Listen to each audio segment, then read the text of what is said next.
From Vermont, Senator Bernie Sanders.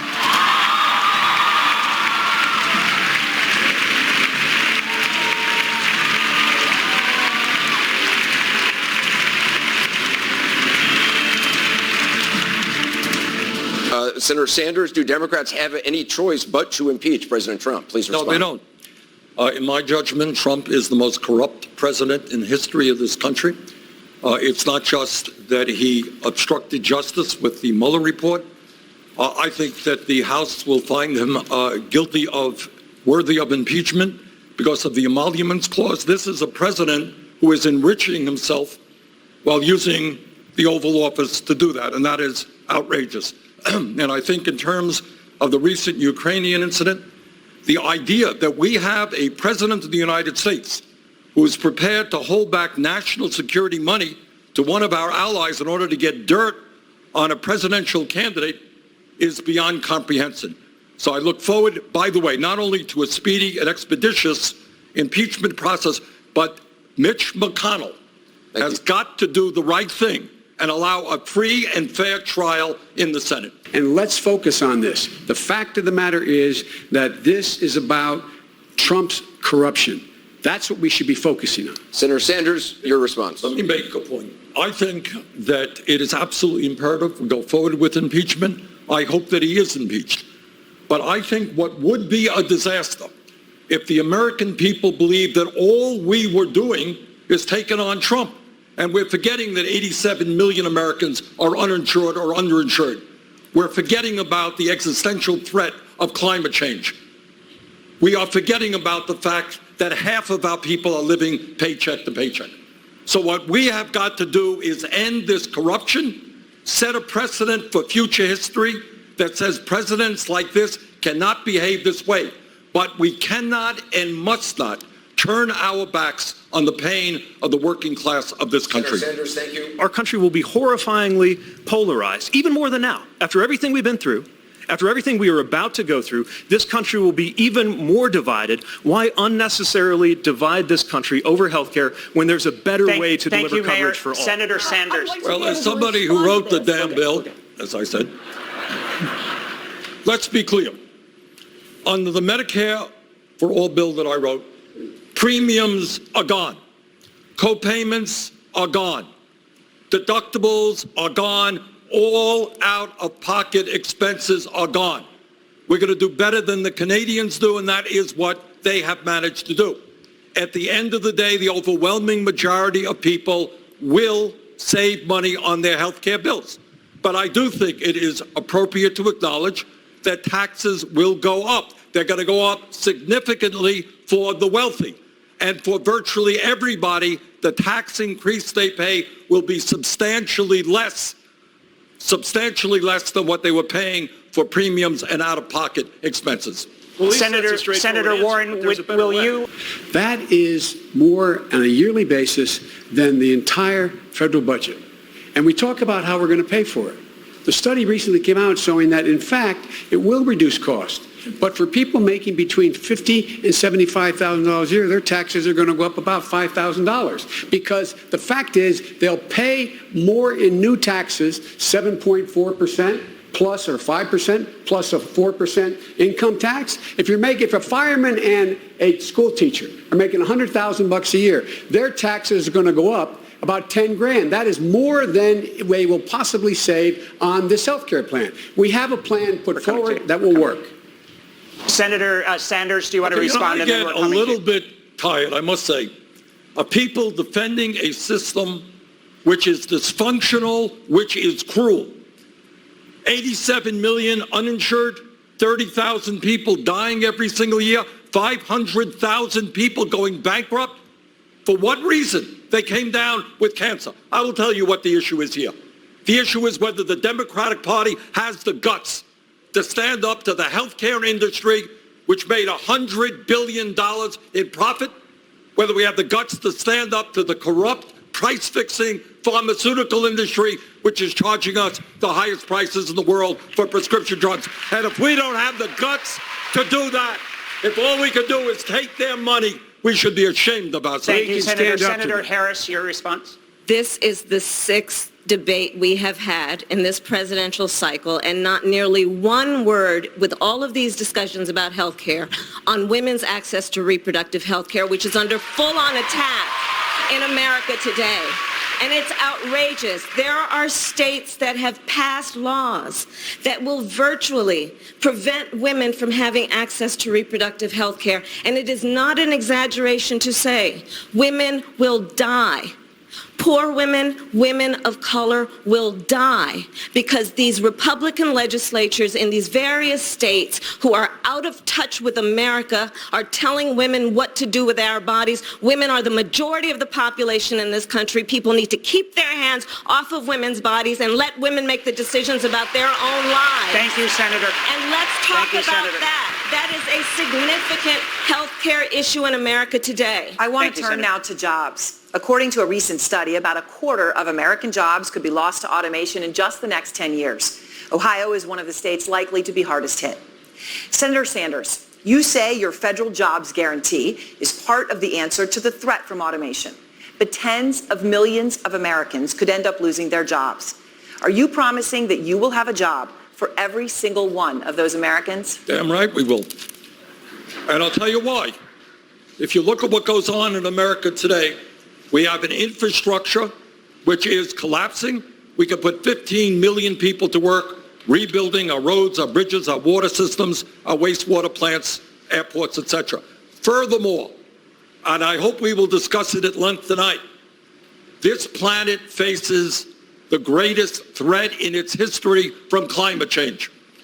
And the Green New Deal that I have advocated will create up to 20 million jobs as we move away from fossil fuel to energy efficiency and sustainable energy. We need workers to do childcare. We need workers, great teachers, to come in to school systems which don't have the teachers that we need right now. We need more doctors. We need more dentists. We need more carpenters. We need more sheet metal workers. And when we talk about making public colleges and universities tuition-free and canceling student debt, we're going to give those people the opportunity to get those good jobs. Senator Sanders, thank you. Mr. Yang, your main solution to job loss from automation is a universal basic income. Why is giving people $1,000 a month better than Sanders' plan to guaranteeing them a job? I am for the spirit of a federal jobs guarantee, but you have to look at how it would actually materialize in practice. What are the jobs? Who manages you? What if you don't like your job? What if you're not good at your job? The fact is, most Americans do not want to work for the federal government. And saying that that is the vision of the economy of the 21st century, to me, is not a vision that most Americans would embrace. Income inequality is growing in the United States at an alarming rate. The top 1% now own more of this nation's wealth than the bottom 90% combined. Senator Sanders, when you introduced your wealth tax, which would tax the assets of the wealthiest Americans, you said, quoting you, Senator, billionaires should not exist. Is the goal of your plan to tax billionaires out of existence? When you have 500,000 Americans sleeping out on the street today, when you have 87 million people uninsured or underinsured, when you got hundreds of thousands of kids who cannot afford to go to college and millions struggling with the oppressive burden of student debt, and then you also have 3 people owning more wealth than the bottom half of American society. That is a moral and economic outrage. And the truth is, we cannot afford to continue this level of income and wealth inequality, and we cannot afford a billionaire class whose greed and corruption has been at war with the working families of this country for 45 years.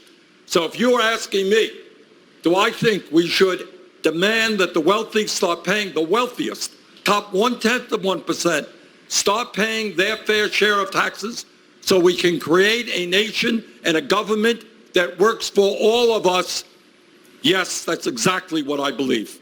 Thank you, Senator. Senator Sanders, is Turkey still a U.S. ally? Should they remain in NATO? I'm sorry, say that Is again? Turkey still a U.S. ally? Should they remain in NATO?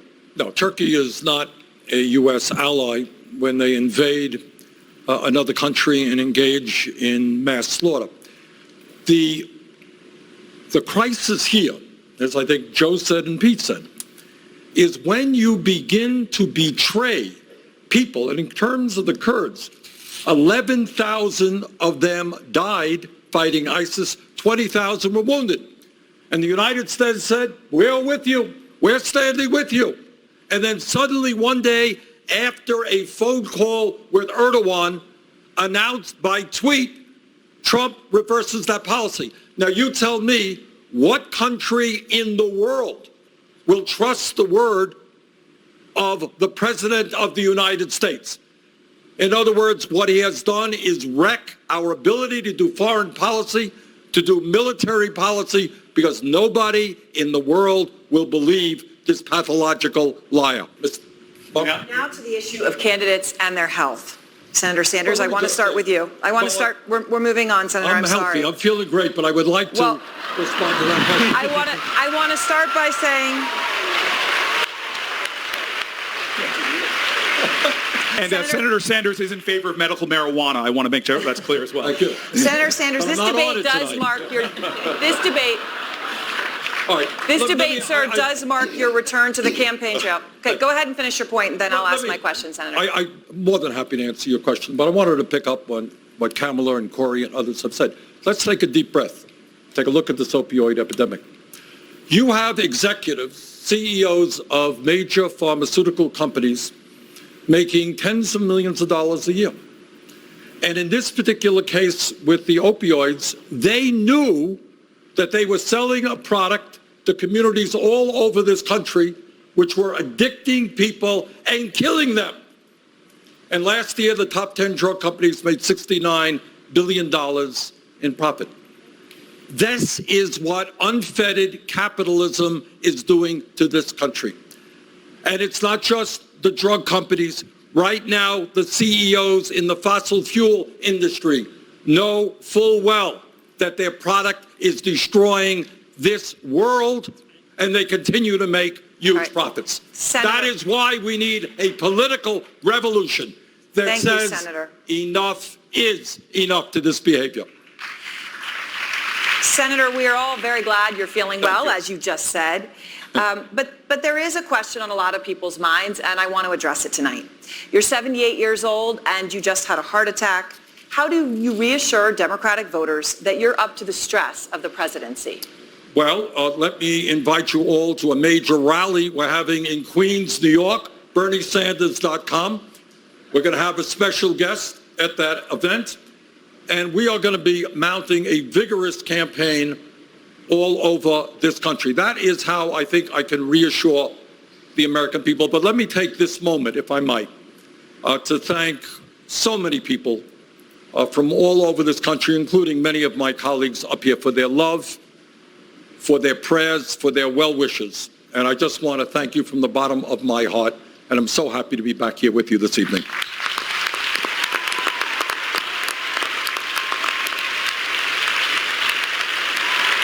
Senator Sanders, your response. When we talk about a rigged economy, it's not just the grotesque level of income and wealth inequality. It is also the fact that in sector after sector, whether it is Wall Street, where you have 6 banks that have assets equivalent to half of the GDP of the United States, whether it is media, where you have 10 media companies that control about 90% of what the American people see, hear, or read, whether it is agribusiness, where we see merger after merger, which is resulting in the decline of family-based farming in this country. We need a president who has the guts to appoint an attorney general who will take on these huge monopolies, protect small business, and protect consumers by ending the price fixing, which we see every day. Thank you, Senator. Well, the senator said she's being vague on the issue of, actually both of them being vague on the issue of the Medicare for all.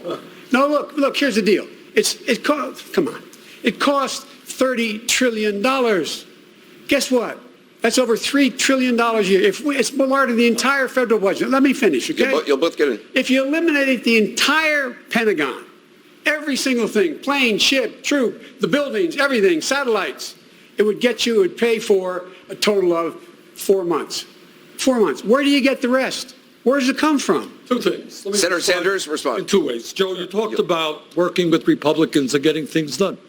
But you know what you also got done, and I say this as a good friend. You got the disastrous war in Iraq done.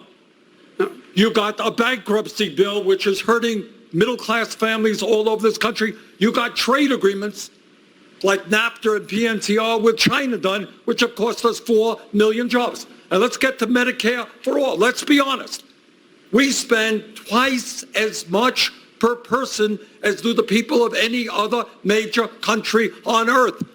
And the answer is, if we have the guts, and I would like to see the Democratic Party have that guts, to stand up to the drug companies and the insurance companies and tell them that the function of health care is to guarantee care to all people, not to make $100 billion in profit. If we stood together, we could create the greatest health care system Vice President Biden, you in can the world. respond, and then Senator Warren. We can do that without Medicare for all. We can do that by adding a public option. We can. No, you and we can can't. afford to do it. You got to take on the greed and the profiteering of the greed and healthcare industry. Let him me respond. finish. Vice President. The greed and profiteering of those insurance companies. They are as much against my bill as they are anybody else. They were strongly against Obamacare.